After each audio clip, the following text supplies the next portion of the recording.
Bi araba janvier kalo tile 25 cakɛyɔrɔ min n'ale kɔni ka baara ɲɛsinnen don kalafili koɲɛw ma n'o ye autorité indépendante de gestion des élections o y'u senfa ka se wasadenbulo o ɲama ma o ni o ye ɲɔgɔn kumaɲɔgɔnya.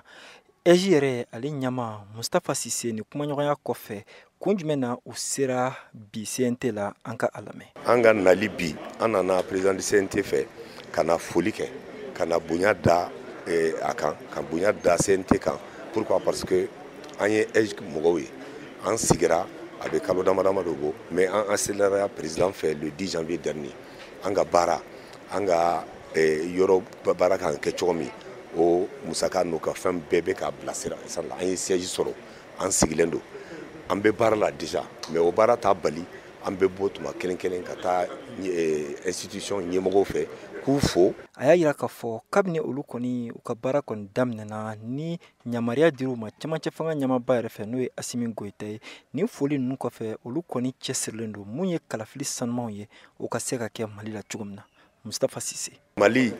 an bɛ situation min la bi an ka se ka baara kɛ élection ka kɛ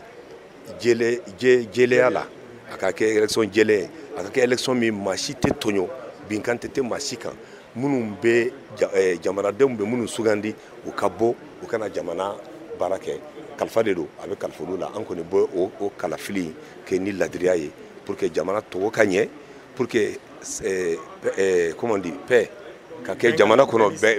bɛnkan ka kɛ jamana kɔnɔ hɛrɛ fana ka kɛ jamana kɔnɔ parce que ni jamana sigira taabolo ɲuman kan institution sigira ka ɲɛ o de la jamana bɛ taabolo sɔrɔ kɔnɔna la ani kɔkanna. A y'a yira k'a fɔ u tagamana ka don cɛmancɛ fanga ɲama ani cakɛyɔrɔ ɲama fɛn o fɛn kan ka na bila i ka dɔn wasadenbulo ɲama yɛrɛ la bi u bɛɛ ka laɲini o ye kelen ye o de ye mun ye EJ ye ale ka ko bɛɛ dɔ kɛ mun ye kalafiliw ye ani yɛlɛmaliba min kan ka don jamana tagabolo la ani a sɛbɛnbaw la u ka se ka olu sigi sen kan. Mohamed Daɲoko VOA Bambara tɔgɔ la